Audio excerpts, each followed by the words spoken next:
ചൊവ്വാഴ്ച വൈകുന്നേരമുണ്ടായ ശക്തമായ കാറ്റിൽ മലയോര മേഖലയിൽ വ്യാപക നാശനഷ്ടം.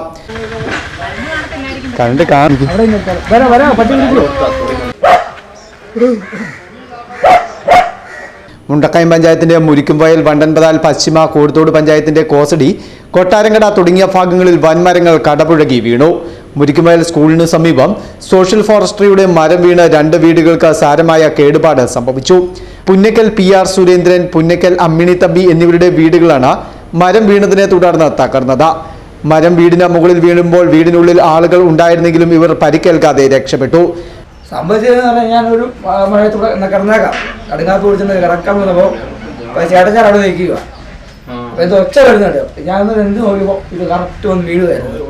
റോഡ് വന്ന് തലയിൽ തുടയാൻ വന്നു വീണ. അന്നേരം ഇറങ്ങി ഓടിയാൻ. പിന്നെ അപ്പുറത്തെ ചേച്ചിയൊക്കെ രക്ഷിച്ച് നേരെ മഴയത്ത് അങ്ങനെ കയറി പോകുമായിരുന്നു. മരം വീണതിനെ തുടർന്ന് ഇവരുടെ വീട്ടു ഉപകരണങ്ങളും നശിച്ചു.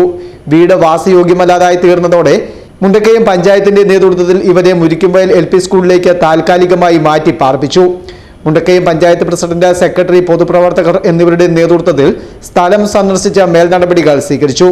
ശക്തമായ കാറ്റിൽ പശ്ചിമ ക്ഷേത്രത്തിന് സമീപം മരം കടപുഴകി വീണ് റോഡിൽ ഗതാഗതം നിലച്ചു. കോഴിത്തോട് പഞ്ചായത്തിന്റെ കോസടി, കൊട്ടാരങ്കട ഭാഗങ്ങളിലും വ്യാപകമായ കാറ്റിൽ മരങ്ങൾ കടപുഴകി വീണ് വ്യാപകമായ നാശനഷ്ടമുണ്ടായി. Festoon news, Mundakayam.